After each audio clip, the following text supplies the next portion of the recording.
Our director of reporting, Chris Vanderveen, is back for another one of our COVID chats. It's not that I don't enjoy your company, but I hope that we wouldn't do this again. Here we are. COVID cases are rising. Delta variant has taken over in Colorado in terms of the cases that we're seeing. So I want to look at the picture. The CDC's director says this is becoming a pandemic of the unvaccinated.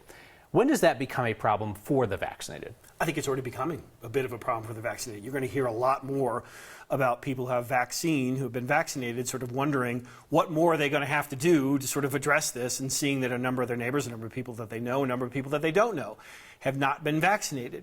I think that's going to lead to some more disagreement. We've seen some of that over the last few months. Yeah. I think it's going to get a little worse as we go along. I want to return in a minute to that idea of friction between neighbors, which I think has lessened, and I think you're right. I think it is going to ramp up. Look at what they're doing in France right now. Their vaccination rate is lower than ours. The French president has declared that people need to have either vaccination proof of antibodies or a negative test in order to get on a train or on a plane, go into a restaurant or a shopping mall. And you know what? Their vaccination rate shot up. Could you ever see that happening here? That's the old sort of carrot and stick approach. And we've really been operating under the whole carrot approach for the last few months, really sort of telling people, hey, it's in your best interest to get vaccinated. And some other countries, not surprisingly, have decided to go the stick approach and just tell people, like, in order to get on a plane, in order to get on a train, in order to do this, in order to do that, you're going to need a vaccination card. That's a huge step for this country. And you can already tell by the environment that we're in right now, if the government were to do that, it would be challenging. But look for private companies to sort of lead the way here and to do those things without government telling them to do it. I think you're going to see more of that as we go along. It'll be interesting to see how that's met by their customers. Biggest county in America, population-wise, LA County, is going to start mandating face masks indoors, even for the vaccinated, because they're seeing a rising case rate there. Their vaccination rate is better than Colorado's in LA County, and they're going masks indoors. And you look at their case rate right now, their case rate is just going up ever so slightly. It's well below where it was just a few months in Los Angeles, but what their concern is when you're at this part of the case rise, you know what's coming next. And in order to stop that from getting up here, LA County has decided we're not going to get to that point, at least not without trying to do something, and that's why the mask mandate is going into effect in Los Angeles. The question is, does it go to other places as well? Without the benefit of conducting a personal survey, just anecdotally from what we hear from people, I get the sense that there is increasing entrenchment among folks who are not vaccinated, and there's increasing frustration from people who are vaccinated at the unvaccinated about the state of things. And that's going to mark the next few months. And it's going to become even more challenging for those two groups to see eye to eye. Because on one hand, you have that group that is sort of entrenched, as you said, and they're not going to sort of waver. If you haven't gotten a vaccine now, chances are really low that you're going to get a vaccine in a month or 2 months without something unprecedented happening in front of you.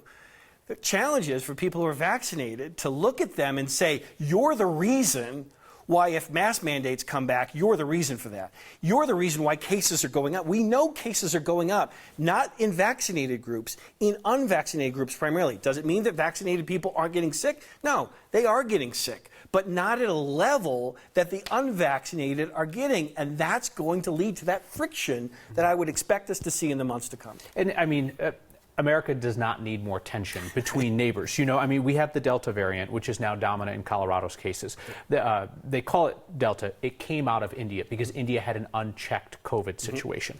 The good news is Delta is responding to the vaccine. So the vaccines do well against Delta. But there's the potential that the next variant might be able to poke through our vaccine protection a little bit better.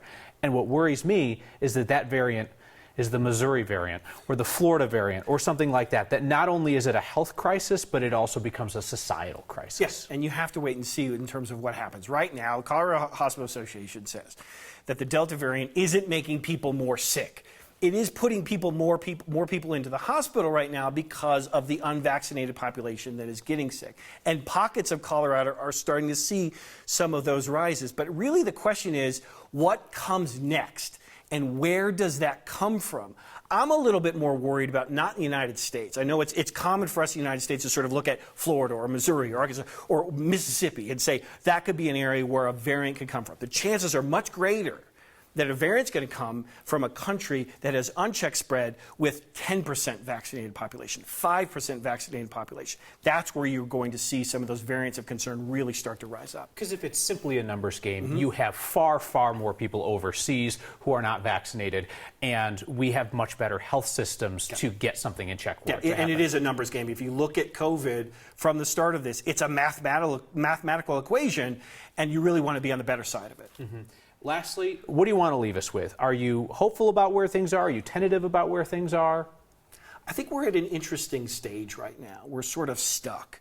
We can't seem to get a lot more people vaccinated. The number of people who are getting vaccinated is not rising. We're sort of seeing some people on the fence. Admittedly, there's going to be some people that are on the fence over the next 2, 3, 4 weeks that will decide to get vaccinated because they're going to see cases rise. We're in that phase right now, Kyle, where cases are going to start going up. You're already seeing that in the state of Colorado. It's very preliminary. It could go down rather quickly, but I tend to think it's going to go up. The question is, cases are going to go, if cases go up like this and hospitalizations do the same thing, we're in trouble. If cases go up like this and hospitalizations go up like this, that means the vaccine is doing what it's supposed to be doing. Yep. That's what you want to see moving forward. And if we do end up in a situation where hospitalizations are on a steady increase in Colorado, do you think more restrictions coming back are possible? And I think they'll be led by the counties. I think it's going to be very difficult for the state to do anything sort of on a statewide basis and really look, because it's a gut, but it's also based upon the past, look for Denver to sort of lead the way. If Denver does something, it's going to come from Denver first. Chris, thank you. You bet.